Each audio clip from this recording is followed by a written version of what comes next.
víspera de los comicios regionales y legislativos del 25 de mayo, el régimen de Venezuela apeló al mismo método que había aplicado antes y después de las fraudulentas elecciones presidenciales del 28 de julio de 2024, la detención arbitraria de opositores y activistas, muchos de ellos extranjeros.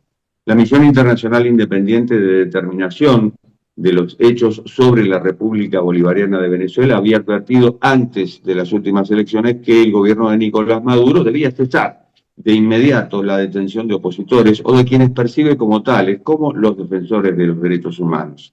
Ese órgano, establecido en 2019 por el Consejo de Derechos Humanos de la ONU a raíz de las violaciones de derechos humanos cometidas desde 2014, concluyó que las detenciones selectivas forman parte de un plan deliberado del aparato represivo del Estado para infundir miedo en la población. También recordó que el encarcelamiento u otra privación grave de la libertad física viola las normas fundamentales del derecho internacional, la tortura, la desaparición forzada de personas. Se trata de crímenes de lesa humanidad cuando se cometen como parte de un ataque generalizado o sistemático contra una población civil y con conocimiento de ese ataque, según el informe. Patricia Tapatá es miembro de la Misión Internacional Independiente de Determinación de los Hechos sobre la República Bolivariana de Venezuela, defensora de los derechos humanos con formación en ciencias sociales, argentina, y como la mayoría de sus colegas dentro de la comisión hacen este trabajo ad honorem. Patricia, ¿cómo está? Buenos días, un gusto. Un gusto saludarla. Y nos preguntamos hasta qué punto estas recomendaciones, por llamarla de algún modo, de parte de la misión internacional, tienen eco en Venezuela. Bueno, es difícil decir que no tienen eco, porque imaginamos y por algunos comportamientos que va teniendo el gobierno bolivariano, indudablemente presta atención a lo que la comunidad internacional y los distintos órganos de vigilancia sobre la democracia en Venezuela va señalando. Sin embargo, no hay una modificación de comportamientos que se están no acentuando solamente, sino instalando y cada vez con nuevas modalidades siempre violatorias de derechos humanos.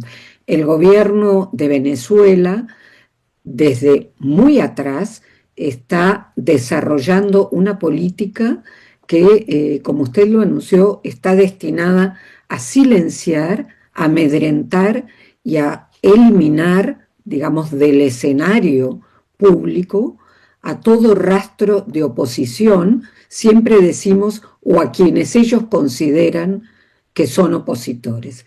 En ese sentido, líderes políticos, líderes sociales y activistas de derechos humanos están no solo siendo perseguidos, sino cada vez más encarcelados.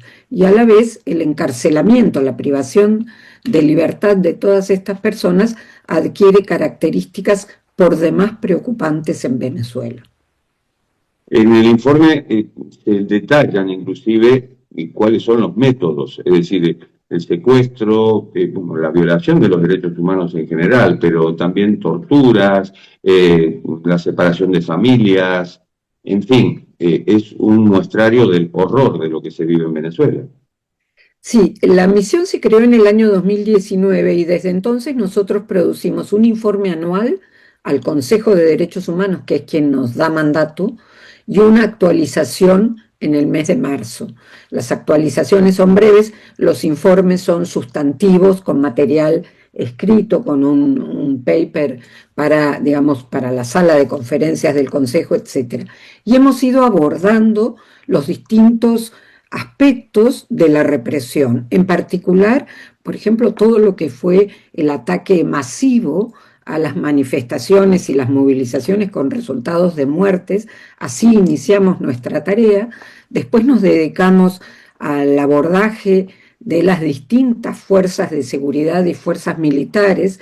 En otro informe detallamos cómo dos servicios de inteligencia, el SEBIN y la DGCIN, que son el Servicio de Inteligencia Bolivariano a nivel civil y la Dirección General de Contrainteligencia Militar, la DGCIM, en un operativo coordinado ejecutan, desarrollan el plan de captura de la oposición, y también trabajamos en el año 2023 un estudio en profundidad y detalladísimo de cómo el aparato judicial es parte del entramado de complicidad al que luego se suman otras instituciones como el Consejo Nacional Electoral, que conforman, digamos, un tejido que hace que Venezuela constituya diariamente un estado de persecución y que no deje lugar a la crítica ni a la libertad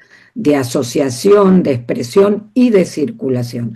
Esta es la característica del aumento desmesurado y creciente de la represión en Venezuela, con datos especialmente preocupantes de las últimas semanas, meses, que puedo detallar luego.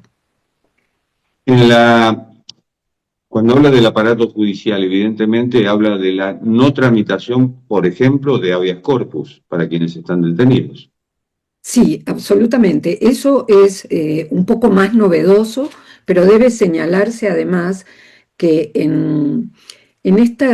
digamos, en este aumento de las detenciones arbitrarias en una represión selectiva que está dirigida a defensores de derechos humanos y líderes políticos, se ha anulado cualquier vestigio que quedaba de las reglas del Estado de Derecho.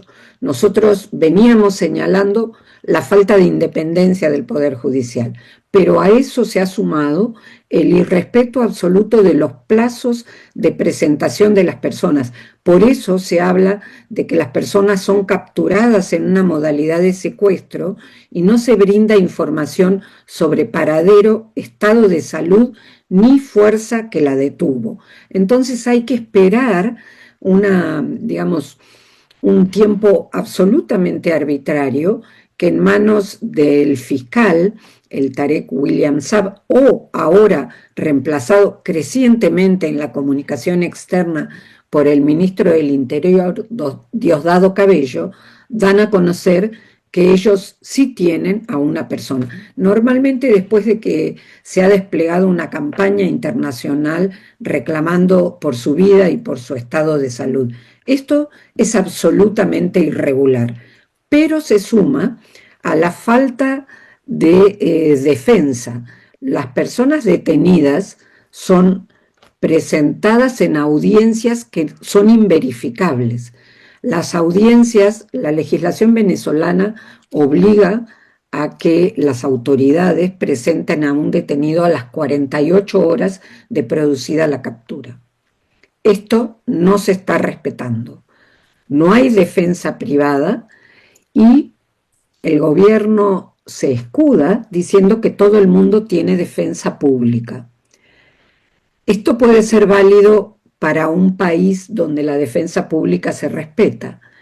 En Venezuela, los defensores públicos ni siquiera tienen contacto con el detenido y no pueden ver los expedientes. Esto quiere decir, se desconoce las razones en las cuales se funda esa captura y posterior detención, siempre en lugares que no son conocidos por las familias.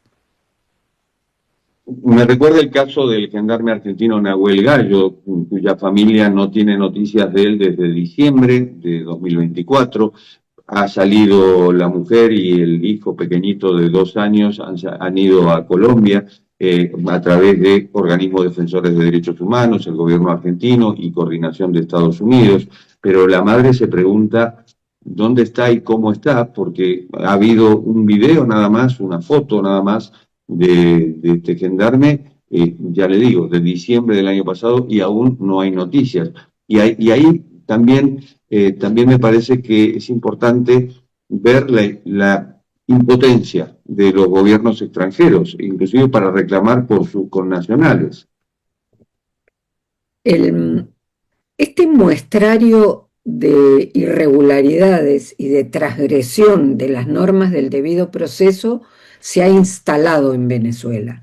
Y a la vez, las autoridades venezolanas juegan con un lenguaje, están generando un lenguaje frente a situaciones novedosas, a ver, novedosas en un sentido, es decir, las dictaduras de muchos países han utilizado estas formas de represión.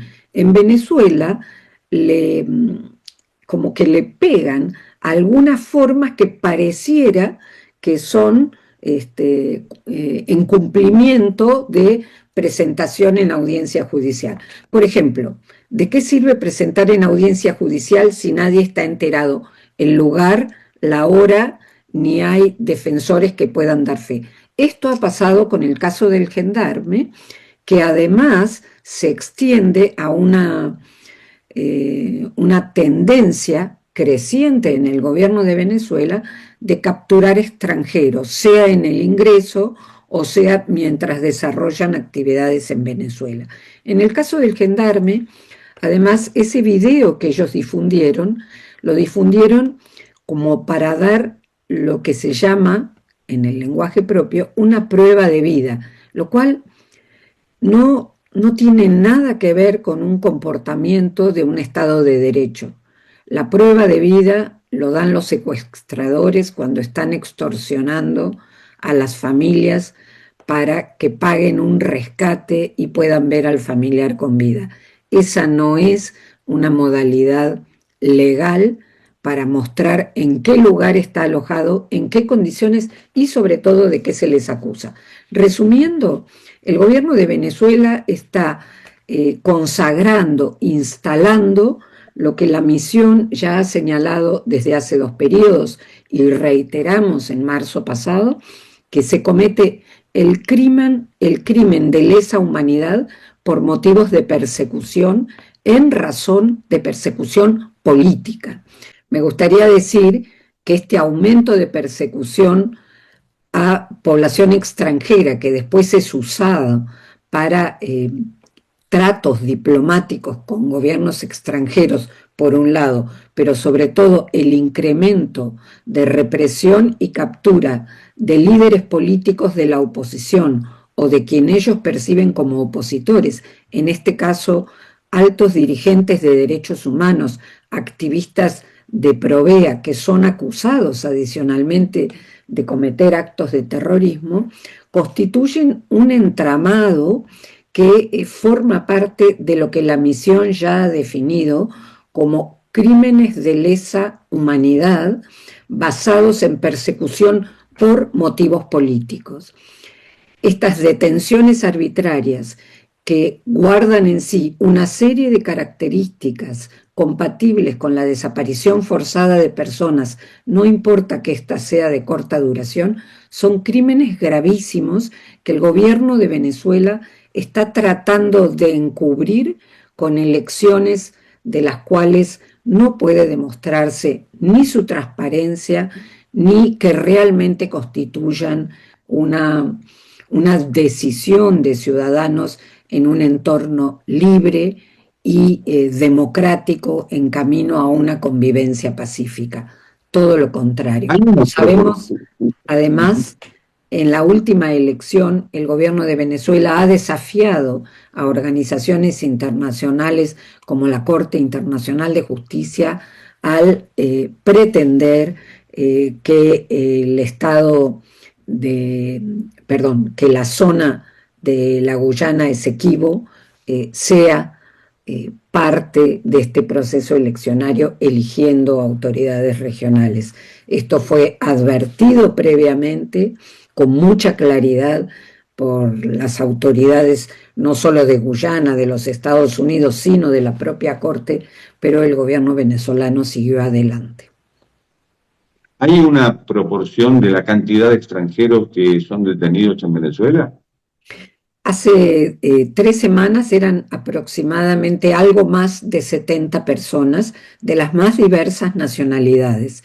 Es importante decir que las razones esgrimidas coinciden todas en que estos extranjeros están o pretendieron ingresar a Venezuela como parte de conspiraciones urdidas para desestabilizar al gobierno o generar violencia durante los procesos eleccionarios.